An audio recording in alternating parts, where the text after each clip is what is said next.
Thank you. Praise the Lord. ഇന്നത്തെ രാത്രിയിലെ ദൈവവചന ധ്യാനത്തിലേക്ക് എല്ലാവരെയും കർത്താവിന്റെ പരിശുദ്ധ നാമത്തിൽ സ്വാഗതം ചെയ്യുകയാണ്. आज रात परमेश्वर के वचन की मनन के लिए मैं सबको स्वागत करता हूँ. വീണ്ടും ഒരിക്കൽ കൂടെ ഞങ്ങൾക്ക് രണ്ടുപേർക്കും ചേർന്ന് നിങ്ങളുടെ മുമ്പാകെ ശുശ്രൂഷയിലായിരിക്കാൻ കർത്താവ് സഹായിച്ചിരിക്കുന്നത് ഓർത്ത് നന്ദി പറയുന്നു. फिर से हम दोनों को प्रभु की वचन की सेवकाई में आपके सम्मुख आने के लिए मौका दिया. मैं परमेश्वर धन्यवाद करता हूँ. നമ്മൾ പഠിച്ചുകൊണ്ടിരുന്നത് പ്രാർത്ഥനയുമായി ബന്ധപ്പെട്ട വിഷയത്തെക്കുറിച്ചാണ്. हम जो पढ़ रहे हैं वो प्रार्थना से संबंधित विषय है. നാം ഓരോ ക്ലാസ്സുകളിലേക്ക് കടന്നു വരുമ്പോൾ അതിൻ്റെ തലേ ക്ലാസ്സുകൾ അല്ലെങ്കിൽ കഴിഞ്ഞ ക്ലാസ് ഒന്നുകൂടെ യൂട്യൂബിൽ കേട്ട് പഠിക്കുന്നത് ഉചിതമായിരിക്കും. हम जब एक नए क्लास में आते हैं तो पहले जो क्लास हमने सुना है उसको यूट्यूब में एक और बार हम सुन के आए तो हमारे लिए और अच्छा होगा. അങ്ങനെ നാം ആയിരിക്കുമ്പോൾ നമുക്ക് തുടർച്ചയായിട്ട് ഇത് പഠിക്കുവാനും കഴിഞ്ഞ ആഴ്ച എന്താണ് പഠിച്ചു നിർത്തിയതെന്ന് നമുക്ക് ഓർക്കുവാനും നമുക്കിടയാകും. ऐसा अगर हम करेंगे तो उसको लगातार हम पढ़ सकते हैं और पिछले हफ्ते हमने क्या सीखा है उसको एक बार हम याद भी कर सकते हैं. നമ്മുടെ വാഴ്ത്തപ്പെട്ട കർത്താവ് പ്രാർത്ഥിക്കുവാനായിട്ട് പഠിപ്പിക്കുന്ന ഭാഗം മത്തായിയുടെ സുവിശേഷം 6-ാം അധ്യായത്തിൽ നിന്ന് നമ്മൾ വായിച്ചിട്ടുണ്ട്. प्रभु यीशु मसीह ने प्रार्थना के विषय में जो कहा उसको हमने मत्ती रचित सुसमाचार 6 अध्याय में से पढ़ा है. കഴിഞ്ഞ ആഴ്ചകളിൽ നമ്മൾ കേട്ടു എങ്ങനെയാണ് പ്രാർത്ഥിക്കേണ്ടത്, എങ്ങനെ പ്രാർത്ഥിക്കരുത് എന്നുള്ളതും അതിനുശേഷം നമ്മുടെ പ്രാർത്ഥന തുടങ്ങേണ്ട രീതി എങ്ങനെയാണെന്നും വചനത്തിൽ നമുക്ക് മനസ്സിലാക്കുവാൻ തക്കവണ്ണമിടയായി. हमने सीखा कैसे प्रार्थना करना, कैसे प्रार्थना नहीं करना है. उसके बाद प्रार्थना करने का एक तरीका क्या है उसको भी हमने सीखा है. മത്തായിയുടെ സുവിശേഷം 6-ാം അധ്യായം 9-ാമത്തെ വാക്യത്തിൽ നമ്മുടെ കർത്താവ് ഇങ്ങനെ പ്രാർത്ഥിക്കുവാനായിട്ട് പഠിപ്പിച്ചു. നിങ്ങൾ ഇവണ്ണം പ്രാർത്ഥിക്കുവിൻ, സ്വർഗസ്ഥനായ ഞങ്ങളുടെ പിതാവേ, നിന്റെ നാമം വിശുദ്ധീകരിക്കപ്പെടണമേ.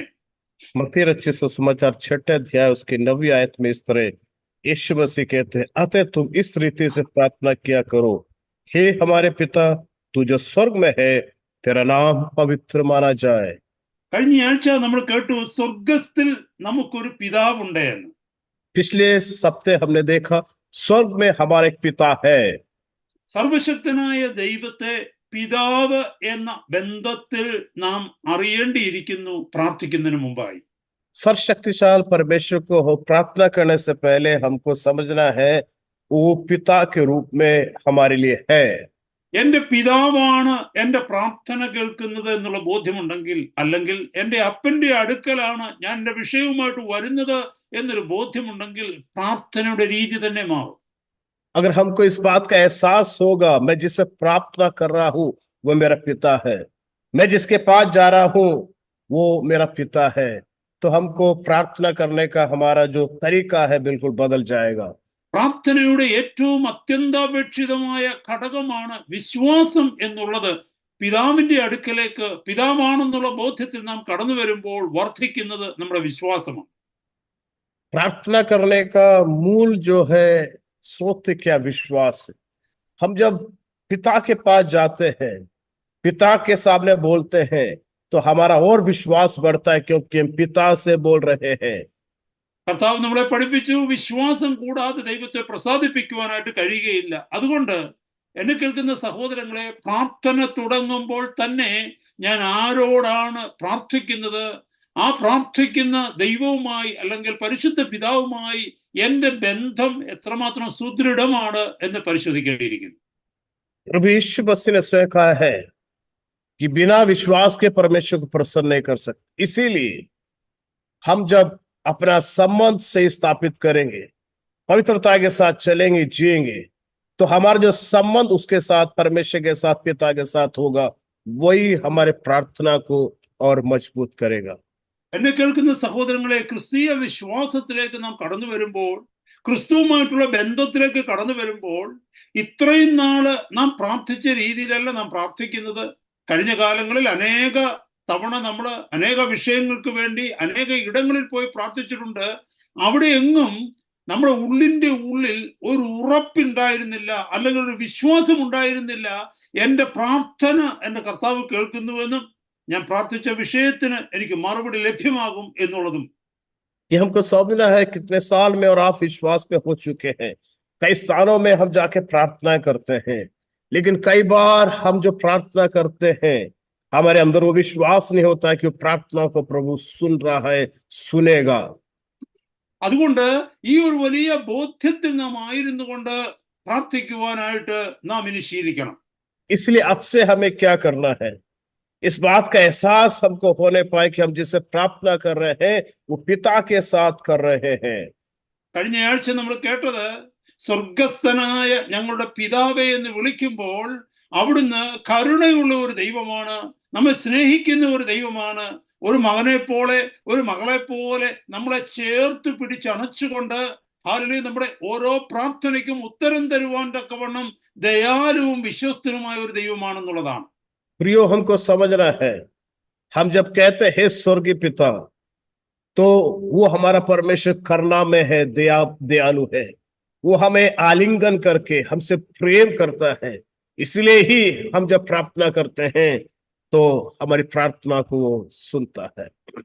എന്നാൽ വേറൊരു സത്യം നാം മനസ്സിലാക്കേണ്ടത്, പലപ്പോഴും നാം കേൾക്കുവാൻ ആഗ്രഹിക്കുന്നത് നമ്മെ സ്നേഹിക്കുന്ന ഒരു ദൈവത്തെ കുറിച്ചാണ്. സ്നേഹം എന്നുള്ളത് ദൈവത്തിന്റെ സ്വഭാവങ്ങളിൽ ഒന്ന് മാത്രമാണ്. പലപ്പോഴും ദൈവത്തിന്റെ മറ്റ് സ്വഭാവങ്ങൾ, മറ്റ് ആട്രിബ്യൂട്ട്സ് മനസ്സിലാക്കുവാൻ തക്കവണ്ണം നമുക്ക് കഴിയാതെ വരുന്നു. जीवन यात्रा में हम एक गलती करते, हम केवल प्रभु के पास जाते सोचते प्रभु केवल प्रेम करने वाला है, लेकिन हमको समझना है परमेश्वर के अनेकों गुणों के अंदर प्रेम एक गुण है और बहुत से और भी गुण है। इस बात को भी हमको समझना है। നമ്മള് മാനുഷികമായ ബന്ധത്തിലേക്ക് നോക്കിയേ, നമ്മുടെ അപ്പനെയും അമ്മയും ഒക്കെ നമുക്കറിയാം. നമ്മുടെ അപ്പൻ നമ്മളെ സ്നേഹിക്കുന്നു എന്നറിയാം. സ്നേഹം മാത്രമേ അപ്പനിൽ നിന്ന് ഉണ്ടാകാറുള്ളൂ. അപ്പൻ ദേഷ്യപ്പെടുന്നത് കണ്ടിട്ടില്ലേ? നമ്മെ ശിക്ഷിക്കുന്നത് കണ്ടിട്ടില്ലേ? അത് മാത്രമല്ല, നമുക്ക് ഇഷ്ടപ്പെടാത്ത രീതിയിൽ പോലും പലപ്പോഴും നമ്മുടെ നന്മയ്ക്ക് വേണ്ടി നമ്മുടെ അപ്പൻ പ്രവർത്തിക്കുന്നത് ഈ ഭൂമിയിൽ വെച്ച് നമ്മൾ കണ്ടിട്ടില്ലേ? हम स्वयं संसार में देखे हमारे माता पिता हैं, क्या माता पिता केवल प्रेम ही करता है क्या? कई बार हमको ताड़ना देगा, कई बार हमको सजा भी देता है। इसी तरह हमको समझना है कि उनके स्वभाव में ऐसे सारे गुण हैं। അതുകൊണ്ട് ഇന്നത്തെ രാത്രി നമ്മൾ പഠിക്കുവാൻ പോകുന്നത് സ്നേഹിക്കുന്ന പിതാവിനെ കുറിച്ച് മാത്രമല്ല, പരിശുദ്ധനായ ഒരു ദൈവത്തെ കുറിച്ച് കൂടി നാം അറിയുവാനായിട്ട് ശ്രമിക്കുകയാണ്. आज की रात इसलिए हम जिसको पढ़ने जा रहे हैं, सीखने जा रहे हैं, वो ये है कि परमेश्वर केवल प्रेम करने वाला नहीं है, एक और गुण के बारे में देखने जा रहे हैं कि हमारा परमेश्वर पवित्र परमेश्वर है। സദൃശ്യവാക്യങ്ങൾ 9:10 മനോഹരമായ ഒരു വാക്യം പറയുന്നു, fear of the Lord is the beginning of wisdom. Fear of God is the beginning of wisdom. हम देखते हैं नीति वचन अध्याय के अंदर में परमेश्वर का भय मानना ही बुद्धि का आरंभ है। നമ്മൾ മനസ്സിലാക്കിക്കുക, അവിടെ എഴുതിയിരിക്കുന്നത് ലവ് ഓഫ് ദ ലോർഡ് എന്നല്ല, ദൈവ സ്നേഹം എന്നല്ല, ദൈവത്തെ കുറിച്ചുള്ള ഭയമാണ് ഹല്ലേലൂയ ജ്ഞാനത്തിന്റെ ആരംഭമെന്ന് അവിടെ എഴുതിയിരിക്കുന്നു. वहां इस तरह लिखा है, परमेश्वर का भय मानना, प्रेम नहीं लिखा है, भय मानना ही बुद्धि का आरंभ है। ഞാനൊരു കാര്യം ചോദിക്കട്ടെ, നമ്മൾ പാപത്തിൽ നിന്ന് മാറുന്നത്, നാം നമ്മെ തന്നെ ശുദ്ധിയോടെ സൂക്ഷിക്കുന്നത് ദൈവ ഭയത്തിൽ നിന്നാണോ അതോ ദൈവ സ്നേഹത്തിൽ നിന്നാണോ? मैं आपसे एक सवाल पूछना चाहता हूँ, हम पाप से क्यों दूर रहते हैं? प्रभु से प्रेम करते हैं इसलिए या प्रभु का भय मानते हैं इसलिए? ഞാനൊരു കാര്യം പറയട്ടെ സഹോദരങ്ങളെ, ഒരു വിശ്വാസ ജീവിതത്തിൽ, ഒരു വിശ്വാസിയുടെ ജീവിതത്തിൽ, വിശ്വാസ ജീവിതത്തിന്റെ ആരംഭത്തിൽ പാപത്തെ നമ്മൾ അതിജീവിക്കുന്നത്, പാപത്തെ വെറുത്തു മാറുന്നത് ദൈവ ഭയത്തിൽ നിന്നുമാണ്. मैं आपसे कहना चाहता हूँ, विश्वास के आरंभ के समय में हम पाप से दूर क्यों रहते हैं? प्रभु से भय रखते इसलिए हम दूर रहते हैं। ഞാനൊരു കാര്യം ചോദിക്കട്ടെ, നമ്മുടെ കൊച്ചു കുഞ്ഞുങ്ങളുണ്ടല്ലോ, 4 വയസ്സ് 5 വയസ്സ് 6 വയസ്സുള്ള കുഞ്ഞുങ്ങള്, അവരെന്തിനാണ് നമ്മളെ പേടിക്കുന്നത്? നമ്മളോടുള്ള സ്നേഹം കൊണ്ടാണോ നമ്മെ പേടിക്കുന്നത്, അതോ നമ്മൾ ശിക്ഷിക്കുമെന്നുള്ള ഭയം കൊണ്ടാണോ നമ്മെ പേടിക്കുന്നത്? हम जरा सोचे, मैं आपसे एक सवाल पूछता हूँ, हमारे जो बच्चे होते हैं 6-7 साल का है, वो क्यों हमसे डरते हैं? वो हमसे प्रेम करते इसलिए डरते हैं? नहीं, वो हमसे डरते हैं, हमको भय है इसलिए वो डरते हैं। അതാണ് ഇപ്പോൾ വായിച്ച വാക്യത്തിന്റെ അർത്ഥം എന്ന് പറയുന്നത്.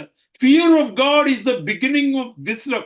നാം ബുദ്ധി അന്വേഷിക്കുന്നത്, നാം നല്ല രീതിയിൽ ജീവിക്കുന്നതിന് വേണ്ടി ശ്രമിക്കുന്നത്, നാം തെറ്റുകളെ ഒഴിഞ്ഞ് ശരിയായതിന്റെ പിന്നാലെ പോകുന്നത്, നാം ധർമ്മത്തിനു വേണ്ടി ജീവിക്കുന്നത് ഒക്കെയും ദൈവത്തിന്റെ ഭയത്തിൽ നിന്ന് അല്ലെങ്കിൽ ദൈവത്തോടുള്ള ഭയത്തിൽ നിന്ന് ഉളവാകുന്ന വികാരത്താലാണ്. इसलिए जो वचन हमने पढ़ा नीति वचन 9:10 में यहोवा का भय मानना बुद्धि का आरंभ है। इसलिए हमको समझना है हम क्यों पाप से दूर रहते हैं, क्यों पाप नहीं करना चाहते। कारण ये है परमेश्वर का भय मेरे आप के अंदर में, इसलिए നാം കാലക്രമത്തിൽ വളർന്നു വരുമ്പോൾ, വിശ്വാസ ജീവിതത്തിൽ വർദ്ധിച്ചു വരുമ്പോൾ, ഒരു കാലഘട്ടം കഴിയുമ്പോൾ ദൈവഭയം കൊണ്ടല്ല ദൈവത്തെ സ്നേഹിക്കുന്നത്, പിന്നെയോ അവിടുത്തോടുള്ള സ്നേഹത്തിന്റെ കൂടുതൽ കൊണ്ടാണ് നാം ദൈവത്തെ സ്നേഹിക്കുന്നതെന്ന് പിന്നീട് ഒരു കാലത്ത് നമുക്ക് തിരിച്ചറിയുവാനായിട്ട് കഴിയും. लेकिन हमारे विश्वास के आगे के चरणों में हम भय के कारण नहीं प्रभु से प्रेम करते, लेकिन प्रभु से हम प्रेम करते हैं। इसीलिए ही हम संसार के इस पाप से हम दूर रहना चाहते हैं। परमेश्वर का प्रेम हमारे अंदर है। इसलिए 40 വയസ്സുള്ള ഒരു മകൻ അല്ലെങ്കിൽ 45 വയസ്സുള്ള 40 ഇയേഴ്സ് ഓർ 45 ഇയേഴ്സ് പ്രായമുള്ള ഒരു മകനോ ഒരു മകളോ പ്രായമായ പിതാവിനെ സ്നേഹിക്കുന്നത്, ഭയക്കുന്നതിന്റെ കാരണം ആ പിതാവ് ഉപദ്രവിക്കുമെന്നോ ശിക്ഷിക്കുമെന്നോ ഭയന്നിട്ടല്ല, പിന്നെയോ ആ പിതാവിനോടുള്ള സ്നേഹത്താലാണ് ആ ബഹുമാനം ഉളവാകുന്നത് നമുക്ക് കാണുവാനായിട്ട് കഴിയും. हम देखे एक 40 साल का एक बेटा है, वो अपने पिता से क्यों प्रेम करेगा? इतनी उम्र के बाद वो अपने पिता से डरता, इसलिए नहीं प्रेम करता है। उसके हृदय के अंदर पिता के लिए एक प्रेम है, इसलिए वो अपने पिता से प्रेम करता है। എന്നെ കേൾക്കുന്ന സഹോദരങ്ങളെ, ഇത്രയും ഞാൻ പ്രാരംഭത്തിൽ സംസാരിച്ചതിന്റെ കാരണം എന്തെന്ന് ചോദിച്ചാൽ, ഇന്ന് നാം പഠിക്കുവാൻ പോകുന്ന വിഷയത്തിന്റെ പ്രാധാന്യം അത്ര വലുതാണ്. പലപ്പോഴും നമ്മളിൽ പലരും ദൈവവുമായിട്ടുള്ള ബന്ധത്തെ സാധാരണ രീതിയിൽ ലാഘവത്തോടെ എടുക്കുന്നതിന്റെ കാരണം ദൈവം സ്നേഹിക്കുന്ന പിതാവാണ്, നമ്മൾ എന്ത് ചെയ്താലും ക്ഷമിക്കുന്ന പിതാവാണ് എന്നുള്ള മൗഢ്യ ചിന്താഗതിയിൽ പലപ്പോഴും നമ്മൾ ആയിരിക്കുന്നത് കൊണ്ടാണ്. मैं इस विषय को क्यों इतना गंभीरता से ले रहा हूं? इसलिए इस बात को समझने के लिए विषय बहुत गंभीर है। कई बार मैं और आप अपने जीवन में केवल परमेश्वर को प्रेम समझते हैं, वो प्रेम करने वाला परमेश्वर है, इसलिए कुछ भी करो वो सब कुछ क्षमा करता है। देखो ऐसा नहीं है, इसलिए ही इस विषय को गंभीरता से लेना है। എബ്രായ ലേഖനം 12:29 നമ്മൾ വായിക്കുന്നു, ഹീബ്രൂസ് ചാപ്റ്റർ 12 വേഴ്സ് 29 നമ്മൾ വായിക്കുന്നു, our God is a consuming fire. हम देखते हैं इब्रानी किताब 12वां अध्याय उसकी 29 आयत में लिखा है, क्योंकि हमारा परमेश्वर भस्म करने वाली आग है। നാം ദൈവത്തോട് കൂടുതൽ അടുത്തു വരുമ്പോൾ, ദൈവവുമായിട്ടുള്ള ബന്ധത്തിൽ നാം വർദ്ധിക്കുമ്പോൾ, ദൈവവചനത്തിന്റെ ആഴങ്ങളെ കുറിച്ച് ഗ്രഹിക്കുമ്പോൾ, ദൈവം എത്രമാത്രം ഭയപ്പെടേണ്ടവനായ ദൈവമാണ്, അവിടുന്ന് എത്രമാത്രം പരിശുദ്ധനാണ് എന്നുള്ള തിരിച്ചറിവ് നമ്മുടെ ജീവിതത്തിൽ ഉണ്ടാകുന്നു. हम जितना प्रभु के निकट आएंगे, विश्वास यात्रा में हमारी उम्र बढ़ती जाएगी, तब हमको पता चलेगा कि हमारा परमेश्वर कितना ठंड देने वाला है, कितना भयानक है। उसकी पवित्रता के कारण वो कितना ही भय रखने वाला परमेश्वर है। യെശയ്യാ പ്രവാചകന്റെ പുസ്തകം 6-ാം അധ്യായത്തിൽ വളരെ മനോഹരമായ ഒരു സംഭവം അതിന്റെ ആ അധ്യായത്തിന്റെ ആരംഭ ഭാഗത്ത് വെളിപ്പെടുത്തിയിരിക്കുന്നതായിട്ട് നമുക്ക് കാണുവാനായിട്ട് കഴിയും. हम देखते हैं यशायाह की किताब 6 अध्याय के अंदर में उसके आरंभ के वाक्यों के अंदर में कितना अच्छा वर्णन वो परमेश्वर के बारे में कर रहा है। അവിടെ സർവശക്തനായ ദൈവം സ്വർഗത്തിൽ ഇരിക്കുന്ന ഒരു ദർശനം യെശയ്യാവ് കാണുകയാണ്. वहां देखता है, यशायाह देखता है, स्वर्ग के अंदर परमेश्वर का एक दर्शन को देखता है। അവിടെ കർത്താവിനെ കണ്ടു കഴിഞ്ഞപ്പോൾ, ദർശനത്തിൽ യഹോവയായ ദൈവത്തെ കണ്ടു കഴിഞ്ഞപ്പോൾ യെശയ്യാവിന്റെ ജീവിതത്തിലുള്ള പ്രതികരണം എന്താണെന്ന് ദൈവത്തിന്റെ വചനത്തിൽ നമുക്ക് വായിക്കുവാനായിട്ട് കഴിയും. हम देखते हैं ऊंचे सिंहासन विराजमान परमेश्वर को जब उसने देखा, उस पवित्रता को उसने समझा, तो वो अपने बारे में सोचने लगा कि मैं कौन हूं। യെശയ്യാ പ്രവാചകന്റെ പുസ്തകം 6-ാം അധ്യായത്തിന്റെ 5-ാമത്തെ വാക്യം മുതൽ തന്റെ പ്രതികരണം എന്താണെന്ന് പരിശുദ്ധാത്മാവോട് രേഖപ്പെടുത്തിയിരിക്കുന്നു. यशायाह 6 अध्याय 5 से हम आगे पढ़ते हैं, यशायाह क्या प्रतिक्रिया करता है वहां पर। അപ്പോൾ എനിക്ക് അയ്യോ കഷ്ടം, ഞാൻ നശിച്ചു, ഞാൻ ശുദ്ധിയില്ലാത്ത അധരങ്ങളുള്ള ഒരു മനുഷ്യൻ, ശുദ്ധിയില്ലാത്ത അധരങ്ങളുള്ള ജനത്തിന്റെ നടുവിൽ വസിക്കുന്നു, എന്റെ കണ്ണ് സൈന്യങ്ങളുടെ യഹോവയായ രാജാവിനെ കണ്ടുവല്ലോ എന്ന് പറഞ്ഞു.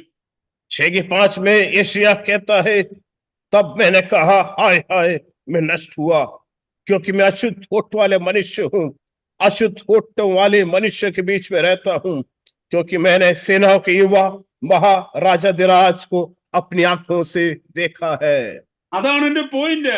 യെശയ്യാവ് പറയുകയാണ്, എന്റെ കണ്ണ് സൈന്യങ്ങളുടെ യഹോവയായ രാജാവിനെ കണ്ടുവല്ലോ എന്ന് പറഞ്ഞു. यही है मेरा विषय का मुख्य बिंदु। यशायाह कहता, मैंने अपनी आंखों से सेनाओं के युवा स्वर्ग में विराजमान को देखा है। ഈ പുസ്തകത്തിന്റെ, യെശയ്യാ പ്രവാചകന്റെ പുസ്തകത്തിന്റെ 1-ാം അധ്യായം മുതൽ ഈ 5-ാം അധ്യായം വരെ ഒന്ന് നോക്കിക്കഴിഞ്ഞാൽ യെശയ്യാവിന്റെ രീതികൾ, യെശയ്യാവിന്റെ സംസാര രീതികൾ, പ്രവചന രീതികളുടെ വ്യത്യാസം എന്തെന്ന് ചോദിച്ചാൽ, നശിച്ചുകൊണ്ടിരിക്കുന്ന, പാപത്തിൽ ജീവിക്കുന്ന, ദൈവസന്നിധിയിൽ നിന്ന് അകന്നുപോയ ഇസ്രായേലിന്റെ നേരെ വിരൽ ചൂണ്ടി നിങ്ങൾക്ക് ഹാ കഷ്ടം എന്ന് പറഞ്ഞ യെശയ്യാവ് ദൈവത്തെ കണ്ടു കഴിഞ്ഞപ്പോൾ ആ വിരൽ സ്വയം തന്നിലേക്ക് തന്നെ ചൂണ്ടിക്കൊണ്ട് പറഞ്ഞു, എനിക്ക് ഹാ കഷ്ടമെന്ന്. हम देखते 1 से लेके 5 अध्याय के अंदर यशायाह इस्राएलियों को देख के कहता, हाय इस्राएली तुम नष्ट हो गए, हाय हाय कह के पुकारता है। लेकिन 6ठे अध्याय के अंदर में जो परमेश्वर को सर्वविराजमान देखता है, उसकी पवित्रता को देखता है, समझता है, तो अपने आप के ऊपर उंगली लगाता है। अब तक इस्राएलियों पर उसकी उंगली थी, लेकिन वो अपने आप पे उंगली रख के कहता है, हाय मैं नष्ट हो गया। എന്നെ കേൾക്കുന്ന സഹോദരങ്ങളെ, എന്തുകൊണ്ടാണ് നാം നമ്മുടെ ക്രിസ്തീയ ജീവിതത്തെ ലാഘവത്തോടെ എടുക്കുന്നത്? എന്തുകൊണ്ടാണ് പ്രാർത്ഥനാ ജീവിതത്തെ നാം ലാഘവത്തോടെ എടുക്കുന്നത്? എന്തുകൊണ്ടാണ് ദൈവവചനം ധ്യാനിക്കുവാനും ദൈവവചനം പഠിക്കുവാനും എന്നൊക്കെ നാം ശ്രമിക്കാത്തത്? അതിന്റെ കാരണം ഒന്ന് മാത്രമാണ്, ഇതുവരെയും നമ്മുടെ ഹൃദയത്തിന്റെ ഉള്ളിലെ കണ്ണു തുറന്ന് ദൈവത്തെ കാണുവാനായിട്ട് നമുക്ക് കഴിഞ്ഞിട്ടില്ല. क्यों मेरा प्रार्थना नहीं करते? क्यों इतना वचन नहीं हम लोग पढ़ते हैं? कारण क्या है? आज तक हृदय से हमने उस परमेश्वर को जाना नहीं, पहचाना नहीं है। हृदय के अंदर से हमने उसको अभी तक जान नहीं पाए। हमारे भीतरी की आंखें आज तक खुल नहीं पाई है। ഈ ദിവസങ്ങളിൽ നാം പ്രാർത്ഥിക്കേണ്ടത് അതാണ്. കർത്താവേ, വേണ്ടും വണ്ണം അങ്ങേ അറിയുവാൻ തക്കവണ്ണം, അങ്ങയുടെ മഹത്വത്തിനനുസരിച്ച്, അങ്ങയുടെ നാമത്തിന്റെ മഹത്വത്തിനനുസരിച്ച് അങ്ങയെ ബഹുമാനിക്കുവാനും അങ്ങയെ ആരാധിക്കുവാനും അങ്ങേ ആദരിക്കുവാനും തക്കവണ്ണം എന്റെ ഹൃദയത്തിന്റെ കണ്ണുകളെ തുറക്കണമേ എന്ന് നമ്മൾ പ്രാർത്ഥിക്കണം. प्रियो, इन दिनों मुझे आपको प्रार्थना करना, प्रभु मैं आज तक आपको अच्छी तरह पहचान नहीं पाया, मैं अच्छी तरह आपको जान लूं, गहराई से आपको पहचान लूं, इसलिए मेरे भीतर की आंखों को प्रभु आप खोल दीजिए। കർത്താവ് നമ്മുടെ ഹൃദയത്തിലെ കണ്ണു തുറന്നു കഴിഞ്ഞാൽ മറ്റൊരു വ്യക്തി നമ്മളെ നിയന്ത്രിക്കേണ്ടതായി വരികയില്ല, മറ്റൊരു വ്യക്തി നമ്മളെ ഫോഴ്സ് ചെയ്യേണ്ടതായിട്ട് വരികയില്ല. നമ്മുടെ ഉള്ളിന്റെ ഉള്ളിൽ നിന്ന് കർത്താവിനെ കണ്ടു കഴിയുമ്പോൾ നാം എത്ര ചെറുതാണെന്ന്, നാം എത്രമാത്രം പാപത്തിൽ ജീവിക്കുന്ന വ്യക്തിയാണെന്ന്, നമ്മുടെ ജീവിതത്തിന്റെ ആത്മീയ കുറവുകൾ എന്താണെന്ന് നമുക്ക് സ്വയം ബോധ്യമാവുകയും കർത്താവിന്റെ സന്നിധിയിൽ താഴുകയും ആരിലെ കർത്താവിന്റെ കൃപയ്ക്ക് വേണ്ടി യാചിക്കുകയും നമ്മൾ ചെയ്യും. मेरा आपके भीतर की आंखें खुल जाएगी तो किसी को मुझे आपको उपदेश देने की जरूरत नहीं है, किसी को मुझे आपको ठीक करने की जरूरत नहीं है। हमें स्वयं पता चल जाएगा हम कितने गुनहगार है, पापी हैं। हम उस वक्त पहचान जाएंगे कि हमारी अवस्था क्या है। ഒരു നിമിഷം യെശയ്യാവ് ദൈവത്തെ ദർശനത്തിൽ കണ്ടപ്പോൾ യെശയ്യാവിന്റെ ജീവിതത്തിൽ ഈ അനുഭവം വന്നെങ്കിൽ, ദൈവത്തെ എപ്പോഴും കണ്ടുകൊണ്ടിരിക്കുന്ന സാറാഫുകൾ, ഈ ദൂതന്മാരുടെ മാലാഖമാരാകുന്ന ഈ സാറാഫുകളുടെ ജീവിതത്തിൽ വന്ന മാറ്റം എന്താണെന്ന് ഈ വചനത്തിലൂടെ നമുക്ക് ഒരു നിമിഷം ഒന്ന് പരിശോധിക്കാം. हम देखिए एक क्षण यशायाह ने जब प्रभु को देखा तो अपने जीवन के अंदर कितना बदलाव आ गया उसके। लेकिन 24 घंटे ये साराफ है जो परमेश्वर को देख रहे हैं, उनके जीवन में क्या बदलाव आया? 6:2 ഇങ്ങനെ നമ്മൾ വായിക്കുന്നു, യെശയ്യാവ് 6:2 നമ്മൾ വായിക്കുന്നു, 6:2 സാറാഫുകൾ അവന് ചുറ്റും നിന്ന് ഓരോരുത്തരും 6 ചിറക് ഉണ്ടായിരുന്നു, 2 കൊണ്ട് അവർ മുഖം മൂടി, 2 കൊണ്ട് കാൽ മൂടി, 2 കൊണ്ട് പറന്ന് ഒരുത്തനോട് ഒരുത്തൻ, സൈന്യങ്ങളുടെ യഹോവ പരിശുദ്ധൻ പരിശുദ്ധൻ പരിശുദ്ധൻ, സർവഭൂമിയും അവന്റെ മഹത്വം കൊണ്ട് നിറഞ്ഞിരിക്കുന്നു എന്ന് ആർത്തു പറഞ്ഞു. यशायाह 6:2 और 3 में लिखा है, उन सराफों ने उससे ऊंचे पर सराफ दिखाई दिए, उनके 6 पंख थे, 2 पंख से अपने मुंह को उन्होंने ढांप लिया, 2 से अपने पांव को, 2 से उड़ रहे थे। वे एक दूसरे से पुकार पुकार कर कह रहे थे, सेनाओं का युवा पवित्र पवित्र पवित्र है, सारी पृथ्वी उसके तेज से भरपूर है। ഈ സാറാഫുകളെ കുറിച്ച് പറഞ്ഞു കഴിഞ്ഞാൽ, അവ സൃഷ്ടിക്കപ്പെട്ട നാളുകൾ മുതൽ ആ ത്രോൺ റൂമിനുള്ളിൽ ആ സിംഹാസനം ദൈവം ഇരിക്കുന്നിടത്തു നിന്ന് ആ ഭാഗത്തു നിന്ന് അവർ പുറത്തു പോയിട്ടില്ല. അവരുടെ ജീവിതത്തിൽ പാപമില്ല, അവരുടെ ജീവിതത്തിൽ അശുദ്ധിയില്ല. എങ്കിലും താറാവുകളിലേക്ക് നോക്കിയേ, അവർ 2 ചിറക് കൊണ്ട് അവരുടെ മുഖം മൂടിയിരിക്കുകയാണ്, അവരുടെ കണ്ണുകൾ മൂടിയിരിക്കുകയാണ്. കാരണം എന്തെന്നറിയാമോ? പരിശുദ്ധനായ ദൈവത്തിന്റെ മുഖത്തേക്ക് നോക്കുവാൻ തക്കവണ്ണം അവർക്ക് കഴിയാതെ വണ്ണം അത്രമാത്രം ഭയത്തിൽ, അത്രമാത്രം ഭവ്യതയിൽ അവർ തങ്ങളെ തന്നെ സൂക്ഷിക്കുകയാണ്. देखिए, शराब को जब से बना है तब से उसी परमेश्वर के उस सिंहासन के वहां पे वो विराजमान रहते हैं। लेकिन देखिए, जब उन्होंने परमेश्वर को देखा तो उन्होंने क्या किया? अपने 2 पंखों से मुंह को, अपनी आंखों को, अपने पांव को ढक लिया, क्योंकि उन्होंने जान लिया कि परमेश्वर कौन है, कितना पवित्र है। वो भय उनके अंदर में था। അത് മാത്രമല്ല, 2 ചിറകുകൾ കൊണ്ട് അവർ കാൽപാദം മൂടുന്നതായിട്ട് അവിടെ എഴുതിയിരിക്കുന്നു. അതിന്റെ അർത്ഥം എന്തെന്ന് ചോദിച്ചാൽ, തങ്ങളുടെ കാലിന്റെ നഗ്നത ദൈവത്തിന്റെ സന്നിധിയില് കാണാത്തവണ്ണം തങ്ങളുടെ കാലുകളുടെ നഗ്നതയെ അവരുടെ ചിറകുകൾ കൊണ്ട് മറച്ച് പരിശുദ്ധനായ ദൈവത്തിന്റെ സന്നിധിയിൽ വിറയലോടെ നിന്നുകൊണ്ട് ദൈവത്തെ ആരാധിക്കുക. और लिखा, उन्होंने 2 पंखों से अपने पाँव को ढका। इसका अर्थ क्या है? उनकी जो पाँव जो नग्न है वो प्रभु को दिखाई ना दे, इसलिए ही वो हम देखते हैं इस बात को। इसलिए उन्होंने अपने पाँव को ढका, क्योंकि वो कांप रहे थे, उनको डर था, भय था, और कह रहे थे सेना का यहोवा पवित्र है। അത് മാത്രമല്ല, അവർ ദൈവത്തെ നോക്കിയല്ല ആരാധിക്കുന്നത്, അവർ ഒരുവനോട് ഒരുവൻ they were praising God each other. അവർ ഒരുത്തനോട് ഒരുത്തനാണ് പറയുന്നത്, സൈന്യങ്ങളുടെ ദൈവമായ യഹോവ പരിശുദ്ധൻ പരിശുദ്ധൻ എന്ന് പറഞ്ഞ് ദൈവത്തെ ആരാധിക്കുന്നത്. देखिए, वहां वो प्रभु को देख के नहीं पुकार रहे थे, लेकिन एक दूसरे को देख के पुकार रहे थे और कह रहे थे सेनाओं का यहोवा पवित्र पवित्र पवित्र है। എന്നെ കേൾക്കുന്ന സഹോദരങ്ങളെ, സർവശക്തനായ ദൈവത്തിന്റെ മഹത്വം, അവിടുന്ന് എത്രമാത്രം ഭയപ്പെടുവാൻ യോഗ്യനാണെന്നുള്ള സത്യം, ആ സത്യം നാം തിരിച്ചറിയുമ്പോഴാണ് കർത്താവിന്റെ മുമ്പിൽ താഴുവാനും, കർത്താവിന്റെ മുമ്പിൽ അതിൽ നമ്മളെ തന്നെ സമർപ്പിക്കുവാനും, കർത്താവിന്റെ വചനത്തിങ്കൽ വിറയ്ക്കുവാനും തക്കവണ്ണം നമുക്ക് കഴിയുന്നത്. उसी तरह मुझे आपको समझना है, जो मुझे आपको भी इस बात का एहसास हो जाएगा हमारा परमेश्वर कौन है, तो हम अपने आप को दीन करेंगे, नम्र करेंगे, प्रभु के चरणों में समर्पित करेंगे। हम कहेंगे प्रभु मैं कुछ भी नहीं हूँ। യെശയ്യാ പ്രവാചകന്റെ പുസ്തകം 66-ാം അധ്യായത്തിന്റെ 2-ാമത്തെ വാക്യത്തിൽ അവസാന ഭാഗം എങ്ങനെ എഴുതിയിരിക്കുന്നു? എങ്കിലും അരിഷ്ടനും മനസ്സ് തകർന്നവനും എന്റെ വചനത്തിങ്കൽ വിറയ്ക്കുന്നവനുമായ മനുഷ്യനെ ഞാൻ കടാക്ഷിക്കും. Isaiah chapter 66 verse 2 second part. Isaiah 66 के दूसरे भाग में इस तरह लिखा है, परंतु मैं उसी को दृष्टि करूंगा जो दीन खेदित मन का हो और मेरे वचन सुनकर थरथराता है। കേൾക്കുന്ന സഹോദരങ്ങളെ, നമ്മുടെ ജീവിതത്തെ പരിശോധിക്കുമ്പോൾ ഒരു സത്യം നമുക്ക് മനസ്സിലാകും.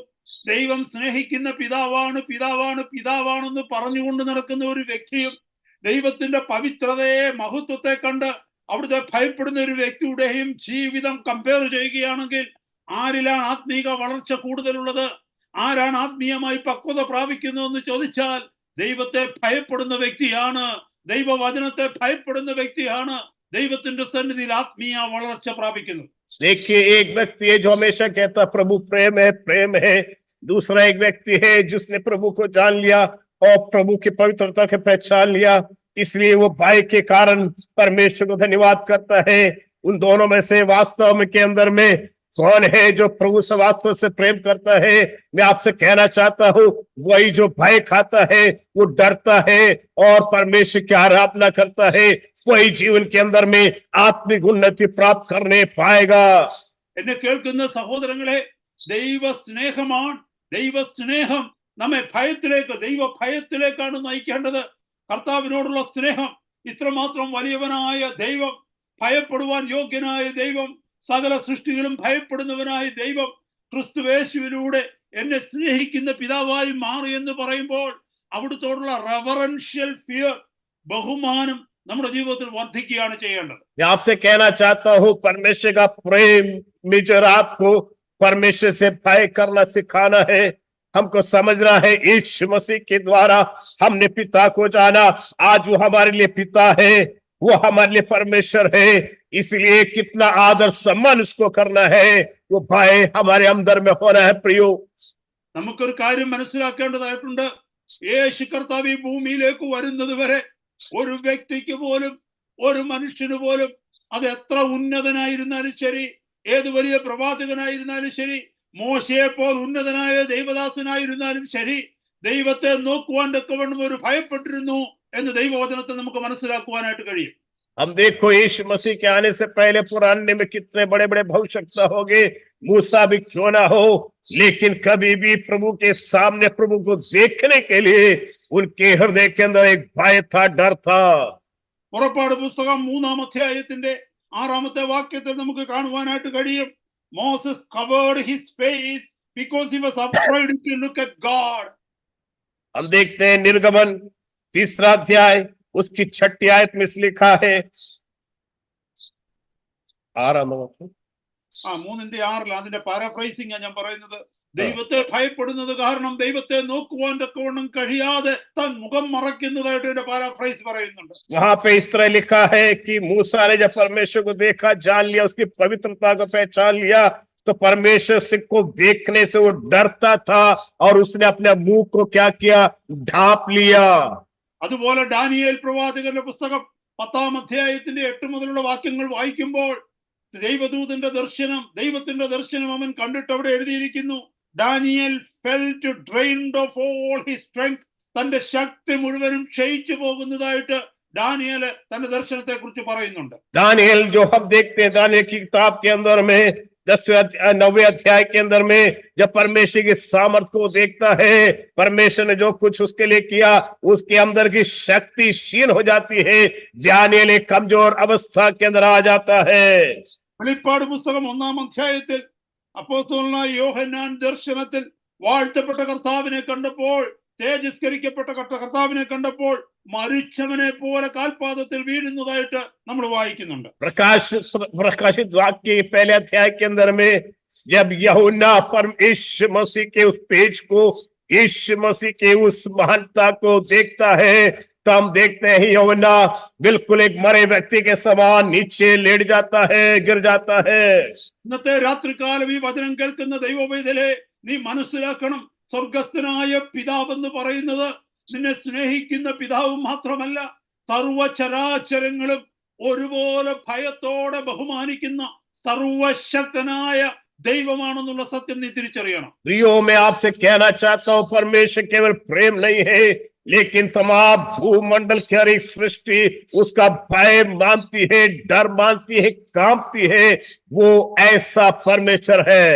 അതുകൊണ്ട് തന്നെ ഞാൻ ആദ്യം പറഞ്ഞതുപോലെ ആത്മീയ പക്വത വന്ന ഒരു വ്യക്തിക്ക് മാത്രമേ ദൈവത്തെ സ്നേഹിക്കുന്നത് കൊണ്ട് അവനെ ബഹുമാനിക്കുവാനായിട്ട് കഴിയൂ. ആ പക്വതയിൽ എത്തുന്നത് വരെ അവിടുത്തെ ഉള്ള ഭയമാണ് നമ്മളെ ദൈവത്തിന്റെ പ്രമാണങ്ങളിൽ നിലനിർത്തുന്നത്. हम देखते हैं एक व्यक्ति प्रभु से प्रेम क्यों करता है, उसके अंदर की परिपक्वता जो उसको सिखाता है कि परमेश्वर कौन है। उस भय के अंदर में, उस जीवन के अंदर में प्रभु को देखने के बाद में वो प्रभु से प्रेम कर पाता है। प्रियो, യോഹന്നാന്റെ സുവിശേഷം 1-ാം അധ്യായം 17-ാമത്തെ വാക്യത്തിൽ മനോഹരമായ ഒരു വാക്യം എഴുതിയിട്ടുണ്ട്. Law was given through Moses, but grace and truth came by Jesus Christ. ന്യായപ്രമാണം മോശ മുഖാന്തരം ലഭിച്ചു, കൃപയും സത്യവും യേശു ക്രിസ്തു മുഖാന്തരം വന്നു വന്ന്. यूहन्ना रचित सुसमाचार 1 अध्याय 17 में लिखा है, इसलिए ये व्यवस्था तो मूसा के द्वारा आई, परंतु अनुग्रह और सच्चाई यीशु मसीह के द्वारा पहुंची। എന്നെ കേൾക്കുന്ന സഹോദരങ്ങളെ, പലപ്പോഴും പലരും ദൈവസന്നിധിയില് ഹല്ലേലൂയ തങ്ങളെ തന്നെ ആരാധനയായി സമർപ്പിക്കാതെ ദൈവ സാന്നിധ്യത്തെ ലാഘവത്തോടെ കാണുന്നതിന്റെ കാരണം എന്തെന്ന് ചോദിച്ചാൽ, യേശു ക്രിസ്തുവിലൂടെ നമുക്ക് കൃപ ലഭിച്ചിരിക്കുന്നു എന്നുള്ള സത്യമാണ്. ആ കൃപയെ നമ്മൾ ദുർവ്യാഖ്യാനം ചെയ്യുന്നത് കൊണ്ടാണ് ദൈവഭയം പലപ്പോഴും നമ്മൾ നഷ്ടപ്പെട്ടു പോകുന്നത്. मैं आपसे कहना चाहता हूँ, क्यों परमेश्वर का भय हमारे अंदर नहीं है, क्यों वो भय नष्ट हो रहा है? क्योंकि हम सोचते हैं कि यीशु मसीह के द्वारा जो अनुग्रह मिला है, उस वाक्य का हम गलत इस्तेमाल करते हैं, इसीलिए ही हमारे अंदर में वो भय नहीं है। प्रियो, പഴയ നിയമത്തിലേക്ക് നോക്കിക്കഴിഞ്ഞാൽ ഏത് വലിയ മഹാപുരോഹിതനായാലും ശരി, ദൈവസന്നിധിയിലേക്ക് എപ്പോഴും കടന്നു പോകുവാൻ കഴിയുകയില്ല. കഴിഞ്ഞ ആഴ്ചയിൽ നമ്മളത് പരിശോധിക്കുകയും പഠിക്കുകയും ചെയ്തു. അഹരോനോട് പോലും പറഞ്ഞു, നീ അതിവിശുദ്ധ സ്ഥലത്തേക്ക് വരുമ്പോൾ വളരെ സൂക്ഷിച്ചു വരണം, എന്റെ സാന്നിധ്യത്തിലേക്ക് കടന്നു വരുമ്പോൾ വളരെ സൂക്ഷിച്ചു വരണം. അത് മാത്രമല്ല, പുറപ്പാട് പുസ്തകം 19 അധ്യായത്തില് നമ്മൾ ശരിക്കും വായിക്കുന്നുണ്ട്, സീനായി മലയിൽ ദൈവമഹത്വം ഇറങ്ങി വരുന്നതിന് മുമ്പ് ദൈവം മോശയെ വിളിച്ചു പറഞ്ഞു, ആ പർവ്വതത്തിന്റെ അടിവാരത്തിലേക്ക് ആരും വരാതെ കൊണ്ട് നീ സൂക്ഷിക്കണം, എന്റെ സാന്നിധ്യത്തിലേക്ക് ആരെങ്കിലും വന്നാൽ അവർ നശിച്ചു പോകുമെന്ന്. हमने पिछले हफ्ते भी देखा सीखा कि कैसे परमेश्वर ने मूसा को आज्ञा दिया था। हमने देखा कि कोई भी महायाजक भी जो है उस स्थान के अंदर में नहीं आ सकता था, क्योंकि वो स्थान इतना पवित्र था। सीने पर्वत पे प्रभु ने मूसा को आज्ञा दिया, कोई भी भूल के भी इस पर्वत के आजू बाजू में ना जाए, अन्यथा भी गया तो वो छल के राख हो जाएगा। क्यों प्रभु ऐसा कह रहा है? क्या कि क्योंकि आने वाले लोग इस्राएलियों के अंदर में, याजकों के अंदर में, महायाजकों के अंदर में वो भय होना है। इसलिए എന്നെ കേൾക്കുന്ന സഹോദരങ്ങളെ, ഹല്ലേലൂയ, നമ്മൾ മനസ്സിലാക്കേണ്ടത് ഇതാണ്. നാം കർത്താവിനെ ഭയപ്പെടുന്നില്ല എങ്കിൽ, അവിടുത്തെ ബഹുമാനിക്കുന്നില്ലെങ്കിൽ, അവിടുത്തെ സാന്നിധ്യത്തെ ആദരിക്കുന്നില്ലെങ്കിൽ, ആത്മീയമായ പക്വതയിൽ വളരുക എന്നുള്ളത് മാത്രമല്ല നമ്മുടെ ജീവിതത്തിൽ സംഭവിക്കാൻ പോകാത്തത്, പിന്നെയോ അവിടുത്തെ സന്നിധിയിൽ നിന്ന് എന്നേക്കുമായി നാം മാറിപ്പോകുവാൻ കോണവും ഇടയാകും. इसलिए आपको जीवन के अंदर में समझना है, परमेश्वर का भय नहीं, जो आदर सम्मान प्रभु को देना चाहिए वो नहीं करते हैं, तो आत्मिक रीति में हम बढ़ेंगे नहीं। इतना ही नहीं, हम प्रभु से बहुत अलग भी हो जाएंगे। പുതിയ നിയമത്തിന്റെ പ്രത്യേകത നിങ്ങളെ ഞാൻ 1-2 മിനിറ്റിൽ ഒന്ന് പറഞ്ഞ് മനസ്സിലാക്കുവാനായിട്ട് ആഗ്രഹിക്കുകയാണ്. യോഹന്നാന്റെ സുവിശേഷം 1:17 നമ്മൾ കേട്ടു, കൃപയും സത്യവും യേശു ക്രിസ്തുവിലൂടെ വന്നു എന്നുള്ളത്. मैं आपको नए नियम के कुछ बातों को आपके सामने रखना चाहता हूं। जो वाक्य हमने पढ़ाई है वो 1:17 में यीशु मसीह के द्वारा अनुग्रह और सच्चाई हम तक पहुंचा है। അവിടെ എഴുതിയിരിക്കുന്ന മറ്റൊരു വാക്യം നമ്മൾ കണ്ടു, ന്യായപ്രമാണം മോശ മുഖാന്തരം വന്നു എന്ന്. वहां एक और बात लिखा है, व्यवस्था मूसा के द्वारा आई है। എന്താണ് ഈ വ്യവസ്ഥ എന്ന് പറയുന്നത്? എന്താണ് ഈ ന്യായപ്രമാണം എന്ന് പറയുന്നത്? എന്താണ് ഈ കൃപ എന്ന് പറയുന്നത് എന്ന് നാം ഒന്ന് ചിന്തിക്കേണ്ടിയിരിക്കുന്നു. क्या है व्यवस्था जो मूसा के द्वारा आई? क्या है वो अनुग्रह जो यीशु मसीह के द्वारा आया? इसको मेरा आप समझे। പ്രമാണം എന്ന് പറഞ്ഞു കഴിഞ്ഞാൽ ദൈവം കൽപ്പനകൾ തന്നിരിക്കുകയാണ്. ആ കൽപ്പനകൾ വ്യക്തമായി നാം അനുസരിച്ചേ മതിയാകൂ. ആ കൽപ്പനകൾ ലംഘിക്കുന്നെങ്കിൽ നമുക്ക് ശിക്ഷ ലഭിക്കും. ഏതൊക്കെ കൽപ്പനകൾ ഏതൊക്കെ രീതിയിലാണോ ലംഘിക്കുന്നത്, ആ ലംഘനത്തിനനുസരിച്ച് പ്രമാണപ്രകാരമുള്ള ശിക്ഷ, അത് ചെറുതോ വലുതോ ആയിക്കൊള്ളട്ടെ, ആ ശിക്ഷ ലംഘനകർത്താവ് അനുഭവിക്കേണ്ടതായിട്ട് വരും. क्या है व्यवस्था? व्यवस्था नियमों से बना हुआ है। नियम है, अगर हम करेंगे तो ये होगा, नहीं करेंगे तो उसके अनुसार हमको दंड मिलेगा। छोटा हो सकता, बड़ा हो सकता है। हमारे जो हमने गलती की उसके अनुसार निश्चित ही हमको दंड मिलेगा। यह है व्यवस्था। യേശു കർത്താവിലൂടെ കൃപയും സത്യവും വന്നു എന്ന് പറയുമ്പോൾ ആ സത്യം എന്ന് പറയുന്നത് ഈ വ്യവസ്ഥയാണ്. ആ സത്യം എന്ന് പറയുന്നത് ഈ ന്യായപ്രമാണമാണ്. ന്യായപ്രമാണത്തിനകത്ത് അക്ഷരങ്ങൾ അങ്ങോട്ടും ഇങ്ങോട്ടും മാറത്തില്ല, വള്ളിപുള്ളി മാറത്തില്ല, ഒരു കോംപ്രമൈസും ഇല്ല. അത് സ്ട്രൈറ്റ് ഫോർവേഡ് ആണ്. അതിനകത്ത് യാതൊരു കോംപ്രമൈസും സംഭവിക്കത്തില്ല. അതാണ് സത്യം. जब वहां पे लिखा है कि यीशु मसीह के द्वारा जो है सच्चाई अनुग्रह है, तो उसका अर्थ क्या है? जो व्यवस्था है उसके अंदर में कोई बदलाव नहीं है, एक बिंदु भी इधर से उधर होने वाला नहीं है, वही हमको पालन करना है। നമ്മൾ 3 + 2 = 5, 3 + 2 = 5 എന്ന് പറഞ്ഞു കഴിഞ്ഞാൽ അത് 4.25 ആകത്തില്ല, 5.25 ആകത്തില്ല. Truth is always sharp. Truth has no second choice. Truth is the right and absolute. हमको समझना है 3 के अंदर 2 अगर हम जोड़ेंगे तो 5 है। 3 और 2 = 5 नहीं होगा, 5.25 नहीं होगा। सच्चाई का अर्थ क्या है? जो है वही है और कोई दूसरा रास्ता हमारे लिए नहीं है। ഒരേ ഒരു സത്യം മാത്രമേ ഉള്ളൂ, രണ്ടാമതൊരു സത്യമില്ല. Truth is only one. There cannot be two truths. सत्य एक ही है, सत्य कभी भी 2 नहीं हो सकता है, सत्य एक ही है। പഴയ നിയമത്തിൽ ദൈവം ഒരു വര വരച്ചു, ഒരു പ്രമാണം തന്നിട്ട് പറഞ്ഞു, ഈ പ്രമാണത്തെ നീ ലംഘിച്ചാൽ നീ ശിക്ഷ അനുഭവിക്കുമെന്ന്. പുതിയ നിയമത്തിലും അതേ പ്രമാണമുണ്ട്. എന്നാൽ പ്രമാണത്തിൽ ഒരു വ്യത്യാസം വന്നത്, ആ പ്രമാണത്തിന്റെ മേൽ സ്വർഗം കൃപ പൊതിഞ്ഞിരിക്കുക. पुराने नियम के अंदर में एक व्यवस्था थी, उस व्यवस्था के अनुसार ये सब था, कोई बदलाव नहीं था। नए नियम के अंदर भी व्यवस्था है, लेकिन फर्क इतना है, उस व्यवस्था के ऊपर में अनुग्रह आ गया है। ഞാനൊരു ഉദാഹരണത്തോടുകൂടി നിങ്ങളെ അതൊന്ന് ഒന്ന് ഒന്ന് ഒന്ന് ഇലിസ്ട്രേറ്റ് ചെയ്യുവാനായിട്ട് ഞാൻ ആഗ്രഹിക്കുക. एक उदाहरण के द्वारा मैं आपको समझाना चाहता हूँ। നമ്മുടെ ശരീരത്തെ കുറിച്ച് നമുക്കറിയാമല്ലോ. ഈ ശരീരത്തിന് അനട്ടോമി ഉണ്ട്. അത് മാത്രമല്ല, നമ്മുടെ ശരീരത്തെ നിർത്തുന്നത് എന്താണെന്ന് അറിയാമോ? നമ്മുടെ ബോഡിയെ സ്റ്റാൻഡ് സ്ട്രൈറ്റ് ആയിട്ട് നിർത്തുന്നത് എന്താണെന്ന് അറിയാമോ? അത് നമ്മുടെ സ്കെൽറ്റൻ ആണ്. हमारा शरीर है, बहुत से भाग हैं, लेकिन हमको समझना ये पूरा शरीर जो है बिल्कुल सीधा क्यों खड़ा हुआ है? क्योंकि हमारे अंदर का जो स्केल्टन है उसके कारण। ഞാനൊരു കാര്യം ചോദിക്കട്ടെ. ഈ സ്കിൻ ഇല്ലാതെ, ഇതിലെ ഫ്ലഷ് ഇല്ലാതെ സ്കെൽറ്റൻ മാത്രം നടന്നു വരുന്ന ഒരു ഭാഗം ഒന്ന് ആലോചിച്ച് നോക്കിക്കേ. അത് കണ്ടാൽ നമുക്ക് ആർക്കെങ്കിലും പോയി ഹഗ് ചെയ്യാൻ തോന്നുമോ? സ്നേഹിക്കാൻ തോന്നുമോ? ചിരിക്കാൻ തോന്നുമോ?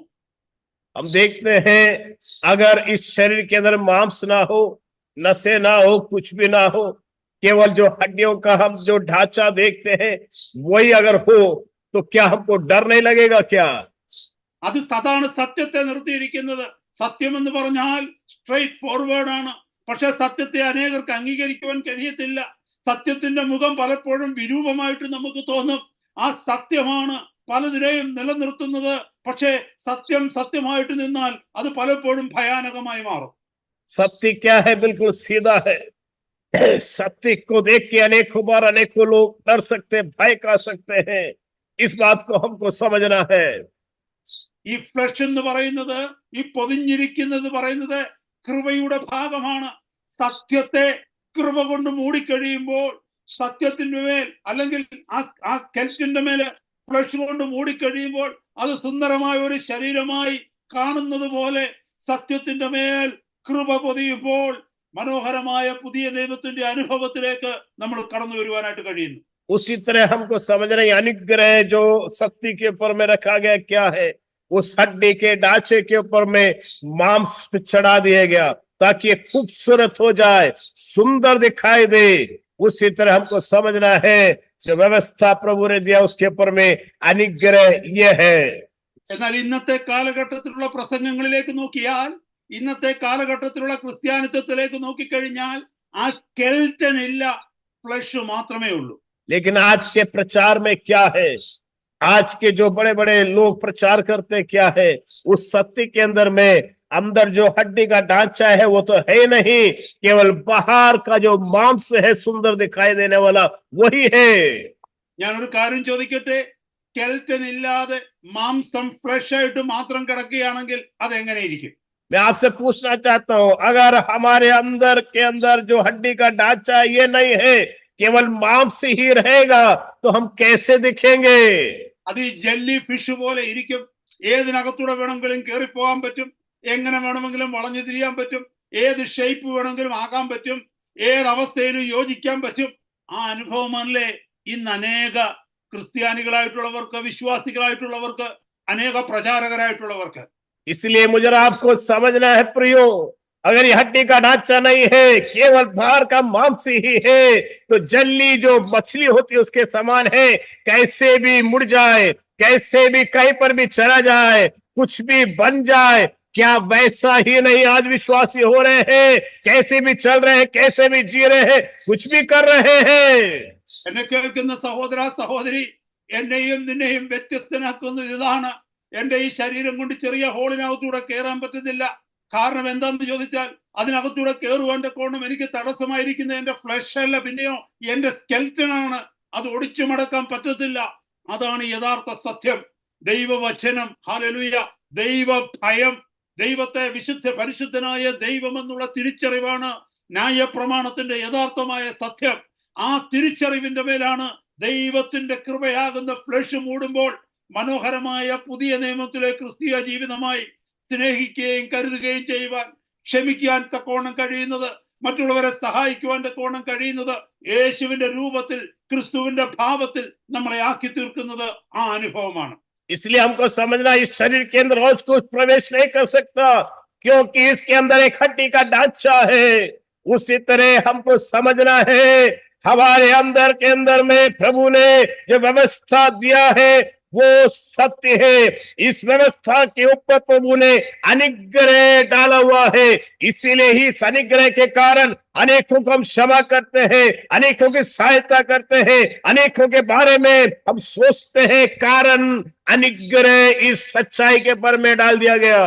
എന്നെ കേൾക്കുന്ന സഹോദരങ്ങളെ, അതുകൊണ്ട് സർവശക്തനായ ദൈവം ഭയപ്പെടുവാൻ തക്കവണ്ണം യോഗ്യനാണ്. സർവശക്തനായ ദൈവം സത്യത്തിൽ വസിക്കുന്നവനാണ്. നമ്മുടെ വാഴ്ത്തപ്പെട്ട കർത്താവ് യോഹന്നാന്റെ സുവിശേഷം 14-ാം അധ്യായത്തിൽ പറഞ്ഞു, ഞാൻ തന്നെ വഴിയും സത്യവും ജീവനുമാകുന്നു. He is the truth. He cannot be changed. He cannot be compromised. He cannot, we can't avoid him because he is the truth.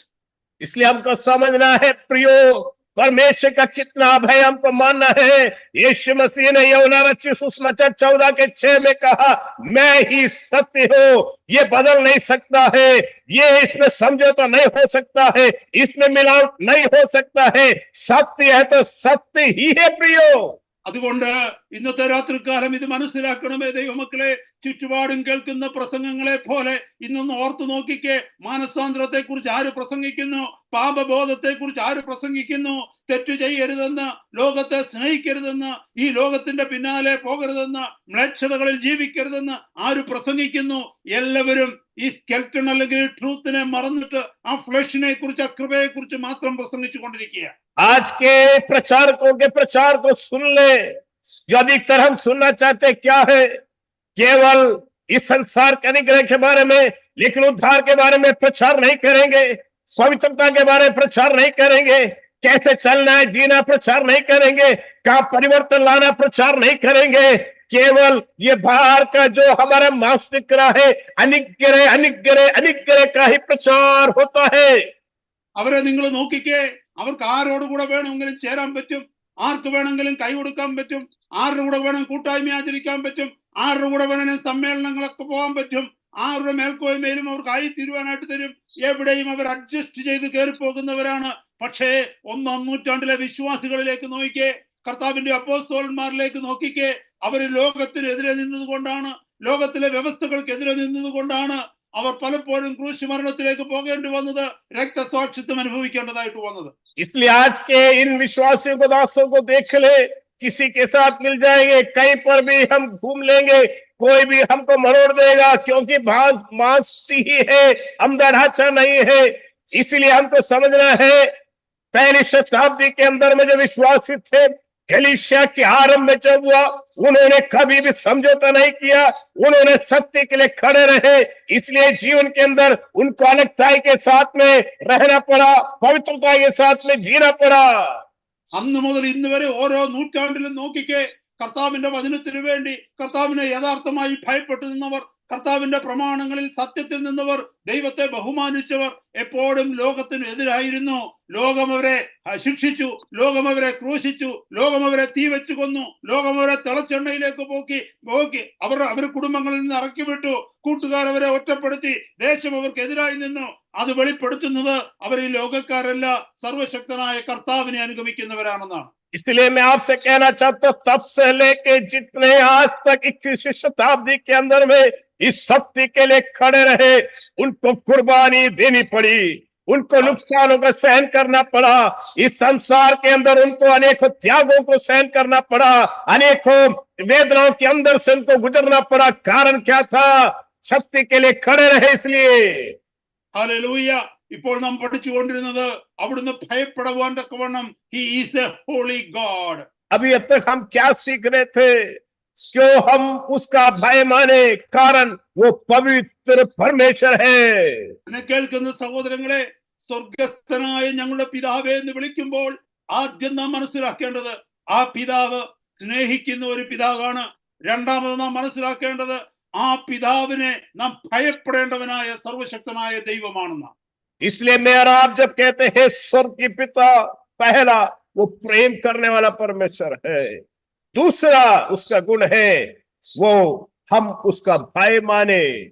മൂന്നാമത് അവനെ കുറിച്ച് മനസ്സിലാക്കേണ്ടത് he is the sovereign ruler, അവിടുന്ന് സർവാധികാരിയായ ഭരണകർത്താവാണെന്ന്. तीसरा हमको समझना है वो सर्व अधिकार रखने वाला परमेश्वर है, सब पे अधिकार रखने वाला परमेश्वर है।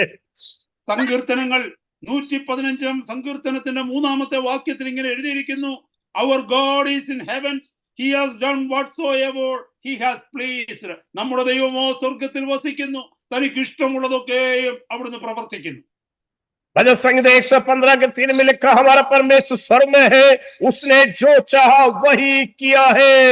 എന്നെ കേൾക്കുന്ന സഹോദരങ്ങളെ, നമ്മൾ ഈ ലോകത്തിലാണ്. ഈ ലോകം എന്ന് പറഞ്ഞാൽ, ഈ ഭൂമി എന്ന് പറഞ്ഞാൽ സർവശക്തനായ ദൈവത്തിന്റെ മുമ്പിൽ അതിന് എത്ര വലിപ്പമുണ്ടെന്ന് നിങ്ങൾ ചിന്തിച്ചു നോക്കിക്കേ. हम देखिए, हम इस पृथ्वी पे रहते हैं, इस पृथ्वी को कितना बड़ा है, कितना छोटा है, हम उसके सामने जरा नाप के देखें एक बार. ഈ പ്രപഞ്ചത്തിലേക്കൊന്ന് നോക്കിക്കഴിഞ്ഞാൽ, ഈ നക്ഷത്രങ്ങളിലേക്കൊന്ന് നോക്കിക്കഴിഞ്ഞാൽ, ഈ ഗാലക്സീസിലേക്ക്, ഈ സ്പേസിലേക്ക്, ഈ കോസ്മോസിലേക്കൊന്ന് നോക്കിക്കഴിഞ്ഞാൽ എത്രയോ ഭൂമിയേക്കാൾ വലിപ്പമുള്ള അനേകായിരങ്ങൾ, ലക്ഷങ്ങൾ, കോടിക്കണക്കിന് ഗോളങ്ങൾ ഈ പ്രപഞ്ചത്തിലുണ്ട്. അതിനുള്ളതിൽ ഏറ്റവും ചെറിയ ഒരു ടൈനി ബിറ്റായിട്ട് ഒരു ചെറിയ ഒരു സ്പെക്ക് ഓഫ് ഡസ്റ്റിന്റെ വലിപ്പമേ ഈ ഭൂമിക്കുള്ളൂ. हम देखें संसार के तमाम सौरमंडल के अंदर में जो कुछ प्रभु ने बनाए हैं, आकाश के अंदर में सूर्य, चंद्रमा है, तारे हैं और जितने भी ग्रह हैं, उन सब के हम अगर तुलना करें तो हम जरा समझ के देखें, ये पृथ्वी पे में आप रह रहे हैं वो कितना छोटा है. ഇവൻ അവിടുന്ന് സർവശക്തനായ ദൈവമാണെന്നും സോവറിൻ റൂളറാണെന്ന് പറയുമ്പോൾ, പരമാധികാരിയായ ഭരണകർത്താവാണെന്ന് പറയുമ്പോൾ, ഈ സകല പ്രപഞ്ചത്തെയും തന്റെ വാക്കുകൊണ്ട് സൃഷ്ടിച്ച് അതിനൊക്കെയും കാലഗതികൾ നിശ്ചയിച്ച് അതിനൊക്കെയും പരിപാലിക്കുന്നവൻ മാത്രമല്ല, തന്റെ സകല സൃഷ്ടിക്കും അതാത് സമയം ആഹാരം കൊടുക്കുന്നവൻ, ഈ പ്രപഞ്ചത്തിലെ കാലാവസ്ഥകളെ നിയന്ത്രിക്കുന്നവൻ, ഇതിലെ വ്യതിയാനങ്ങളുടെ പിന്നിൽ പ്രവർത്തിക്കുന്ന ഈ സർവശക്തനായ ദൈവത്തിന്റെ മുമ്പിൽ ഞാനും നിങ്ങളും, അല്ലെങ്കിൽ ഇവിടുത്തെ ഗവൺമെന്റുകൾ, ഇവിടുത്തെ രാജ്യങ്ങൾ, ഇവിടുത്തെ രാജാക്കന്മാർ, ഇവിടുത്തെ ഭരണകർത്താക്കന്മാർ എത്ര വലിപ്പമുള്ളവരാ. तो हम जरा सोच के देखें, वो सर्वव्यापी परमेश्वर, सर्व परमेश्वर जो सब पे अधिकार रखता है, इस सब को बनाने वाला है, इस सब को चलाने वाला है, समय पे सबको भोजन देने वाला है. इसके अंदर में एक पृथ्वी है, इस पृथ्वी पे राज करने वाले सरकार है. ये सब उस परमेश्वर के सामने क्या है, और हम भी समझे, हम जिस परमेश्वर को पुकारते हैं वो कितना बड़ा और कितना महान है. ഞാനൊരു കാര്യം ചോദിക്കട്ടെ, ഇപ്പോൾ ഇന്ത്യയുടെ ഇലക്ഷൻ നടക്കാൻ പോകുകയാ. എല്ലാവർക്കും പേടിയാ, ഭയമാ, സഭയിലുള്ളവർക്ക് പേടിയാ, ദൈവദാസന്മാർക്ക് പേടിയാ. ആരാ അധികാരത്തിൽ വരുന്നത്, അധികാരത്തിൽ വന്നാൽ എന്ത് ചെയ്യുമെന്ന്. ഞാനൊരു കാര്യം ചോദിക്കട്ടെ, അത്യുന്നതനായ ദൈവത്തിന്, നിന്റെ പിതാവിന് അറിയത്തില്ലേ ഇനി ഭരണത്തിൽ വരുന്നവർ ആരാണെന്ന്? ആര് വന്നാൽ എന്താ? അവരുടെ മുന്നിൽ നിന്നെ സൂക്ഷിക്കുവാനും സഭയെ സൂക്ഷിക്കുവാനും ദൈവമക്കളെ നിങ്ങളെ കരുതുവാനും ഈ അത്യുന്നതനായ ദൈവത്തിന് കഴിയത്തില്ലെന്ന് നിങ്ങൾക്ക് ആർക്കെങ്കിലും തോന്നുന്നുണ്ടോ? आज हमारे देश में इलेक्शन आने वाला है प्रियो, हम सब कई बार डरते, भय खाते हैं कि आने वाले दोबारा से लोग सरकार ना आ जाए, इसलिए एक भय है, इसलिए हम प्रार्थना भी करते हैं. लेकिन मुझे आपको समझना है, इस सब को बनाने वाला परमेश्वर, उसके सामने ये क्या है? क्या उस परमेश्वर को नहीं मालूम कि आने वाले दिनों में कौन आने वाला है? वो अगर आ भी जाए तो क्या वो हमारा परमेश्वर में सुरक्षित नहीं रखेगा? कलीसिया सुरक्षित नहीं रहेगी क्या? क्या मैं आप सुरक्षित नहीं रहेंगे क्या? സങ്കീർത്തനങ്ങൾ 46:10 Psalms 46:10 പറയുന്നു, മിണ്ടാതിരുന്ന് ഞാൻ ദൈവമെന്നറിഞ്ഞുകൊള്ളുക. इसीलिए भजन संहिता 46 के 10 में लिखा है, चुपचाप हो जाओ, जान लो कि मैं ही परमेश्वर हो. ഹല്ലേലൂയ. മനസ്സിലാക്കരുത്, മറന്നു പോകരുത്. കർത്താവിനുള്ള വിശ്വാസം, മിണ്ടാതിരുന്ന് ഞാൻ ദൈവമെന്നറിഞ്ഞുകൊള്ളുക, ഞാൻ ഭൂമിയിൽ ഉന്നതനാകും. इस बात को वे और कभी ना भूले, चुप हो जाए और देखे, ध्यान करे, मनन करे, इस बात को समझ ले कि हमारा परमेश्वर जो है वो कहता है, क्या मैं ही परमेश्वर नहीं हूं क्या? ഞാനൊരു ഒരു അത്ഭുത പ്രവൃത്തിയുടെ ഒരു വിഷയത്തെ കുറിച്ച്, ഈ ഭൂമിയിൽ നടന്ന ഒരു ചരിത്രത്തെ കുറിച്ച് അതിലെ ചില മിനിറ്റുകളിൽ പറഞ്ഞ വചനം നിർത്തുവാനായിട്ട് ആഗ്രഹിക്കുക. एक अद्भुत कार्य जिस पृथ्वी पे हुआ, उसको बता के मैं अपने शब्दों को यहाँ विराम दूंगा. നിങ്ങൾക്കറിയാമോ, ഇന്ന് ലോകത്തിന്റെ ഗതികളെ നിയന്ത്രിക്കുന്ന, ലോകത്തിൽ പല രാജ്യങ്ങളും ഭയപ്പെടുന്ന ഒരു രാജ്യമുണ്ട്. ആ രാജ്യത്തിന്റെ പേരാണ് ഇസ്രായേൽ. हम देखते हैं पूरे विश्व के अंदर सबसे ज्यादा देश जिसे भय खाते हैं विश्व में, वो देश है इस्राएल. ഏറ്റവും കൂടുതൽ ശാസ്ത്രജ്ഞന്മാര് ഉള്ള രാജ്യമാണ് ഇസ്രായേൽ. सबसे ज्यादा हम देखते हैं जो शास्त्री जो वहां जन्म लिए हैं वो है इस्राएल के लोग. ഇസ്രായേലിന്റെ മിലിറ്ററിയെ ഭയപ്പെടാത്ത ഒരൊറ്റ രാജ്യം പോലും ഇന്ന് ഈ ഭൂമുഖത്തില്ല. इस्राएल की सेना से ना डरने वाला कोई भी ऐसा देश नहीं है इस पृथ्वी के ऊपर में. 1948 മെയ് മാസമാണ് ഇസ്രായേൽ എന്ന് പറഞ്ഞ രാജ്യം ഈ ഭൂമുഖത്ത് നിലവിൽ വന്നത്. 1948 में 15 तारीख को है इस्राएल दोबारा से विश्व के मानचित्र में एक देश के रूप में आया. 1948 മെയ് മാസത്തില് ഇസ്രായേലിനെ ഒരു രാജ്യമായിട്ട് അംഗീകരിക്കുവാൻ തക്കവണ്ണം യുണൈറ്റഡ് നേഷൻസില് ഹല്ലേലൂയ ചില രാജ്യങ്ങളുടെ വീറ്റോ പവർ ആവശ്യമായി വന്നിരുന്നു. हम देखते हैं कि 1948 मई महीने के अंदर में इस्राएल को राज्य के रूप में यूने के अंदर में एक वीटो डालना था ताकि इस्राएल को एक देश के रूप में घोषित किया जाए. അതുവരെ ഇസ്രായേലിനെ സപ്പോർട്ട് ചെയ്തുകൊണ്ടിരുന്ന ഇസ്രായേലിന്റെ പിമ്പിൽ നിൽക്കാമെന്ന് ഉറപ്പ് പറഞ്ഞ ഗ്രേറ്റ് ബ്രിട്ടൻ ആ സമയമായപ്പോൾ പിന്മാറിപ്പോയി. उस समय तक इस्राएल के साथ रहने वाले ब्रिटेन और Britain great Britain great Britain जो है वो पीछे की ओर हट गया. നിങ്ങൾക്കറിയാമോ ഇസ്രായേലിന്റെ ശത്രുവായിരുന്നു അന്നും ഇന്നും റഷ്യ.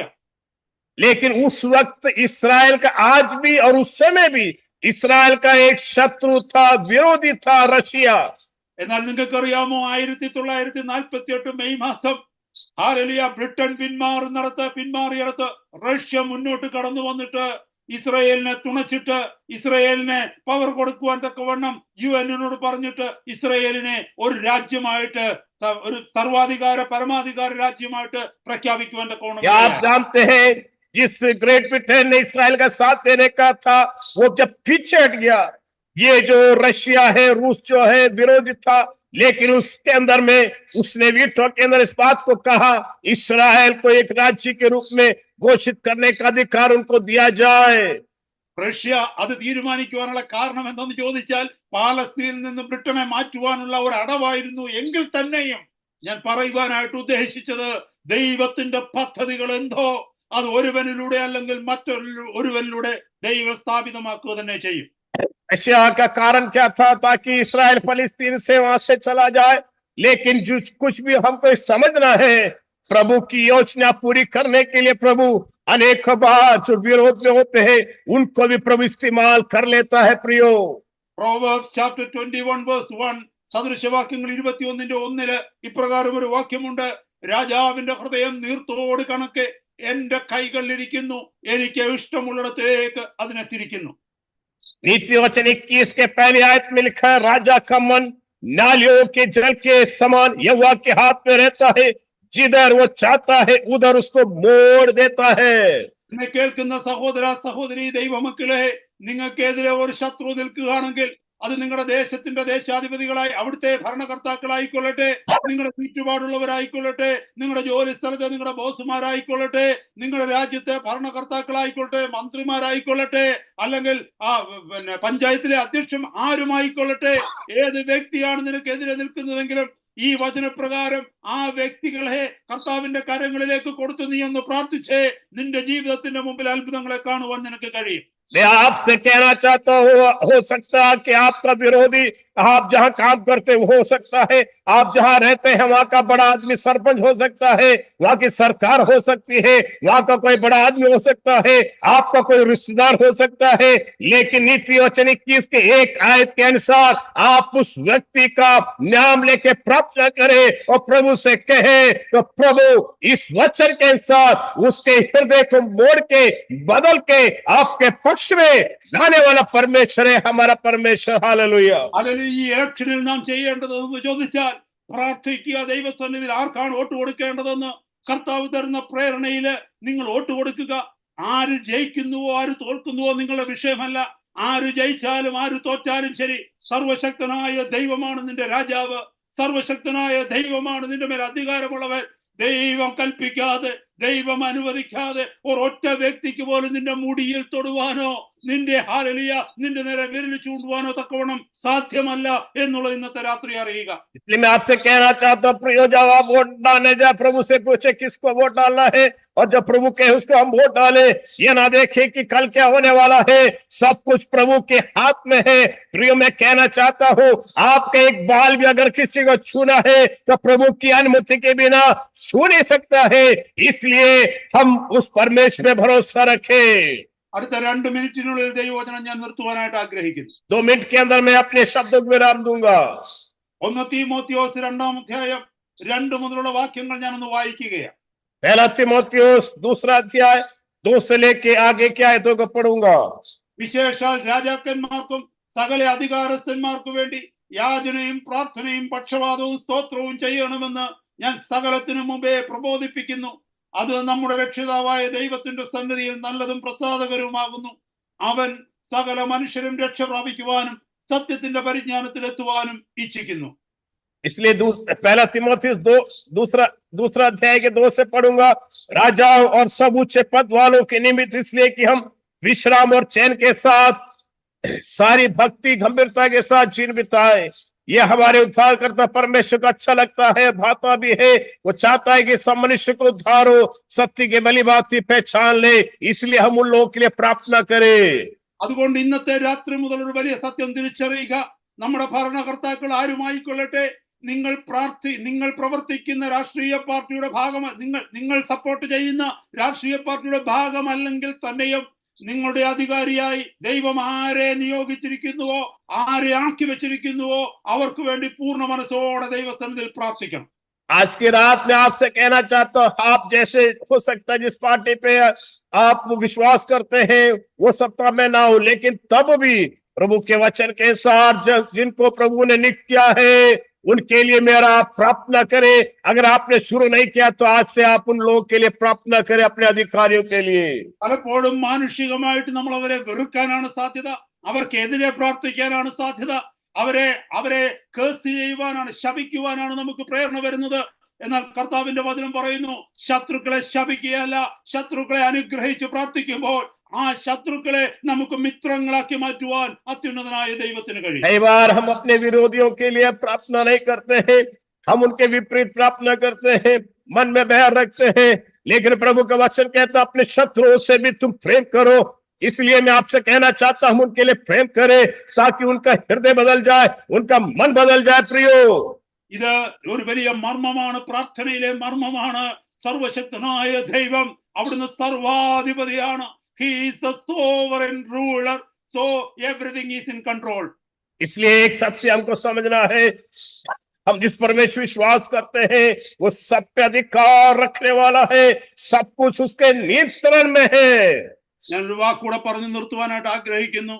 ഒന്ന് ചിന്തിച്ചു നോക്കിക്കേ, ഈ രാജ്യത്തിന്റെ പ്രധാനമന്ത്രി എന്റെ പിതാവാണെങ്കിൽ ഞാൻ എന്തിനെങ്കിലും ഭയപ്പെടുമോ? ഞാൻ എന്തിനെങ്കിലും പേടിക്കുമോ? ഞാൻ എവിടെയെങ്കിലും ഭയപ്പെട്ട് അല്ലെങ്കിൽ ആകുലചിത്തനായി വ്യാകുലപ്പെട്ട് ഞാൻ ജീവിക്കുമോ? मैं एक सवाल पूछ के शब्दों को विराम दूंगा. आप जरा सोचिए कि हमारा अगर पिता हमारे देश का प्रधानमंत्री है तो क्या मेरा आप कभी भय खाएंगे? क्या कभी हम चिंता रखेंगे? क्या किसी बात की कोई हमारे जीवन के अंदर में डर में होगा? क्या कभी नहीं होगा. प्रियो, ഒരു പ്രധാനമന്ത്രി അല്ലെങ്കിൽ ഒരു രാജ്യത്തിന്റെ പ്രധാനമന്ത്രി എന്റെ പിതാവാണെങ്കിൽ ഞാൻ ഇത്ര സുരക്ഷിതനാകുന്നെങ്കിൽ, ഇത്ര ധൈര്യശാലിയാകുന്നുവെങ്കിൽ, സർവശക്തനായ ദൈവം എന്റെ പിതാവാണെങ്കിൽ ഞാൻ എത്രമാത്രം ധൈര്യശാലിയായിരിക്കും, ഞാൻ എത്രമാത്രം ശക്തനായിരിക്കും. इसलिए मुझे आपको समझना है, अगर एक देश का प्रधानमंत्री मेरा पिता है तो मैं कितना सुरक्षित महसूस करता हूँ. कोई डर भय मेरे अंदर नहीं है. तो समझना है मेरा आप जिसको उपासना करते हैं, प्रार्थना करते हैं, प्रभु कहते हैं वो सर्वव्यापी सर्वाधिकार रखने वाला परमेश्वर है. तो मेरा आप इस संसार में कितने सुरक्षित है. क्यों मेरा प्रिय भय खाए. എന്നെ കേൾക്കുന്ന സഹോദരങ്ങളെ, ഞാൻ നിർത്തുകയാണ്. ഇന്നത്തെ രാത്രികാലം ആരെങ്കിലും ഭാരത്തോടെ ഭയത്തോടെ ഏതെങ്കിലും വിഷയത്തിൽ വ്യാകുലപ്പെട്ട് സമ്മർദ്ദത്തിലായിരിക്കുന്നുവെങ്കിൽ ഈ വചനം ഏറ്റെടുക്കുക. നിന്റെ പിതാവ്, നീ വിളിക്കുന്ന കർത്താവ്, നിന്നെ രക്ഷിച്ചിരിക്കുന്ന കർത്താവ്, നീ ആരെ ആരാധിക്കുന്നുവോ ആ ദൈവം സർവശക്തനായ ദൈവമാണ്. നിന്റെ എതിരുകളെ നിനക്ക് അനുകൂലമാക്കുവാൻ നിന്റെ പ്രതിയോഗിയെ നിന്റെ സുഹൃത്താക്കി മാറ്റുവാൻ, നിന്റെ ശത്രുപക്ഷത്ത് നിൽക്കുന്നവനെ നിന്റെ പക്ഷത്ത് കൊണ്ടുവരുവാൻ അവിടത്തേക്ക് കഴിയും. നീ ചെയ്യേണ്ടത് എന്തെന്ന് ചോദിച്ചാൽ വിശ്വാസത്തോടെ ആ വ്യക്തികളെ കർത്താവിന്റെ കരങ്ങളിലേക്ക് കൊടുത്ത്, കർത്താവെ ആ വ്യക്തികളെ അനുഗ്രഹിക്കണമേ, അവരുടെ ഹൃദയത്തെ എനിക്ക് അനുകൂലമാക്കണമേ എന്ന് പ്രാർത്ഥിച്ചാൽ മാത്രം മതി. प्रियो, आपको क्या करना है कि प्रार्थना करें। अगर आप भी कोई चिंता भार के अंदर में है तो आप प्रभु से प्रार्थना करें, उस व्यक्ति का नाम लेके उसके हृदय को प्रभु बदले। आज हमारा विरोधी है, कल को वो हमारा मित्र बन सकता है। हम केवल उसके लिए प्रार्थना करें, सब कुछ प्रभु आगे हमारे लिए करेगा। प्रियो, നമുക്ക് നമ്മുടെ കർത്താവിന്റെ സന്നിധിയിൽ തലകളെ വണക്കാം. ഇന്നത്തെ രാത്രി കേൾപ്പിച്ച വചനത്തിനായിട്ട് നന്ദി പറയാം. सर्व कुछ खाए जो वचन आज हमने सुना उसके लिए प्रभु को हम धन्यवाद करें। പരിശുദ്ധ പിതാവേ, ഞങ്ങളുടെ ജനമാകുന്ന അടിയങ്ങളോട് അങ്ങ് സംസാരിച്ചതിനായിട്ട് നന്ദി. ഞങ്ങളുടെ ഭാരങ്ങളെ അങ്ങ് മാറ്റിയതിനായിട്ട് നന്ദി. ഞങ്ങളുടെ പിതാവ് സ്വർഗത്തിൽ വസിക്കുന്നുവെന്നും അവിടുന്ന് പരമാധികാരിയായ ദൈവമാണെന്നും അവിടുത്തെ കരങ്ങളിൽ ഞങ്ങൾ സുരക്ഷിതരാണെന്നും ഈ പ്രപഞ്ചത്തിലെ സകലതും അങ്ങയുടെ ഹിതത്തിന് അങ്ങയുടെ നിയന്ത്രണത്തിനും കീഴ്പ്പെട്ടതാണെന്നും ഞങ്ങളോട് സംസാരിച്ച് ഞങ്ങളുടെ ഹൃദയത്തെ ഉറപ്പിച്ചതിനായിട്ട് സ്തോത്രം. प्यारे परमेश्वर, आपको धन्यवाद करते प्रभु, आज आपके शब्दों को सुनने के लिए प्रभु, आपकी वाणी को सुनने के लिए आपने मौका दिया कि आप कितने महान परमेश्वर प्रभु, सब कुछ आपके नियंत्रण में है प्रभु। हम क्यों इस संसार के अंदर डर खाए भय खाए प्रभु, आपके वचन के द्वारा प्रभु सीखने समझने के लिए अवसर दिया, इसलिए हम आपके हृदय से धन्यवाद करते हैं। വചനം കേട്ട് ഞങ്ങളുടെ ജനത്തിനായിട്ട് സ്തോത്രം ചെയ്യുന്ന കർത്താവേ, തിരുവചനം അവർ മറന്നു പോകാതെ അവരുടെ ഹൃദയത്തിന്റെ പലകയിൽ എഴുതുവാൻ പരിശുദ്ധാത്മാവ് സഹായിക്കണമേ. ഞങ്ങളെയും ശുശ്രൂഷ ചെയ്യുവാൻ തക്കണമങ്ങ് സഹായിച്ചതിനായിട്ട് സ്തോത്രം. പ്രാർത്ഥന കേട്ട് കൃപയ്ക്കായി സ്തോത്രം. യേശു കർത്താവിന്റെ പരിശുദ്ധ നാമത്തിലൂടെ ഞങ്ങൾ അപേക്ഷിക്കുന്നു, കൃപയുടെ കേൾക്കണമേ. ആമേൻ. वचन सुने तमाम प्रिय लोगों के लिए धन्यवाद करते हैं। वचन उनके हृदय की पट्टियों में लिखा जाए, हमें भी प्रभु वचन की सेवकाई करने के लिए आपने अवसर धन्यवाद करते हैं। ये तमाम बातें आपके उद्धार करता प्रभु यीशु मसीह के मीठे नाम से मांगते हैं, आमीन। Benediction be Pastor Ji. Benediction. Everlasting love of our Father, eternal grace of our Lord Jesus Christ, comfort and the fellowship of the Holy Spirit of Almighty God be upon us now and forever.